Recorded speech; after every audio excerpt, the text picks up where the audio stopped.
आगरा में लड्डू गोपाल के 5वें जन्मदिन पर भक्ति भाव से ओतप्रोत ताजनगरी की प्रसिद्ध कवित्री एवं शिक्षाविद श्री अलका अग्रवाल के निखिल पब्लिशर्स द्वारा प्रकाशित दोहा संग्रह अलका के कृष्ण की विमोचना बुधवार को यूथ हॉस्टल में संतोष संघ नगर के जाने माने कवि साहित्यकारों द्वारा किया गया।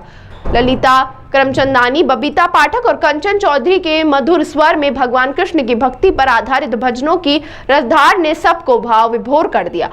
लोकार्पित दोहा संग्रह की समीक्षा करते हुए वरिष्ठ कवि साहित्यकार डॉक्टर आर.एस. तिवारी शिखरेश ने कहा कि अलका जी का प्रभु चरणों में विनीत भाव से समर्पण समस्त प्राणियों के कल्याण की याचना पुनित कर्मों की स्वीकृतता एवं कृष्ण नाम की महिमा वर्णनातीत है। तिवारी शिखरेश, इस पुस्तक की मैंने समीक्षा की है और मैंने अलका जी को, लोगों को अंतर्दर्शन होते हैं, इनमें एक साक्षात प्रभु का आत्मसात देखा। अलका जी की दृष्टि दिव्य है और उनके भाव पवित्र हैं। उनकी तल्लीनता प्रभु में कुछ इस तरह समाई हुई है कि संपूर्ण सृष्टि नियंता प्रभु भगवान कृष्ण उनके रग रग में, शब्द शब्द में, वाणी की हर ध्वनि में एक प्रतिध्वनि स्थापित करते हुए नजर आते हैं।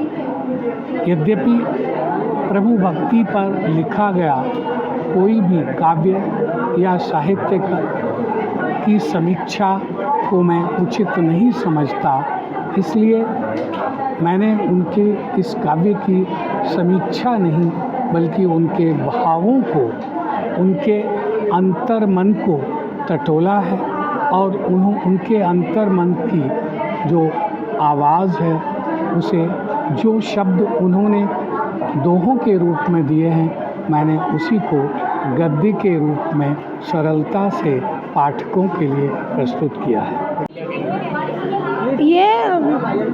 मुझे बहुत खुशी हो रही है क्योंकि ये जो विमोचन हो रहा है ना बुक का, ये अपने आप में बहुत अद्भुत और अनोखा हो रहा है।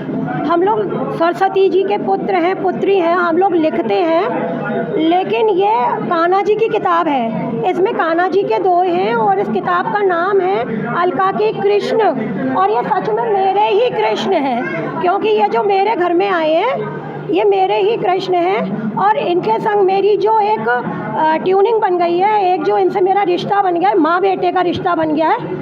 तो हम इंसान हैं, हम इंसान रूप में इनसे कोई भी रिश्ता हम बांध लेते हैं। बात तब अनोखी हो जाती है जब ईश्वर हमसे रिश्ता बांध ले। तो ऐसा हुआ, जब मैंने इनको बेटा माना तो मैं बहुत रोने लगी। मैंने कहा मैं तो तुम्हारी माँ बन गई, तुम मेरे बेटे कब बनोगे? तो मुझे कुछ ऐसे प्रत्यक्ष प्रमाण मिले इनकी तरफ से कि वास्तव में मुझे लगता है ये मेरे बेटे हैं। एक बार का किस्सा मैं आपके माध्यम से लोगों तक पहुँचाना चाहती हूँ। आस्था का जीता जागता एक नमूना उदाहरण जो मेरे संग घटा। एक बार जब रात को मैं इनको भोग लगाना भूल गई तो ये मेरे सपने में आए और मैं उन दिनों में ये कह के रोती रहती थी कि मैंने तुम्हें माँ मान लिया, तुम मुझे बेटा कब मानोगे? तो उस दिन ये हुआ कि ये भूखे सो गए और ये रात को सपने में आके रोने लगे, माँ मुझे भूख लग रही है। और मैंने कहा खाना खत्म बेटा,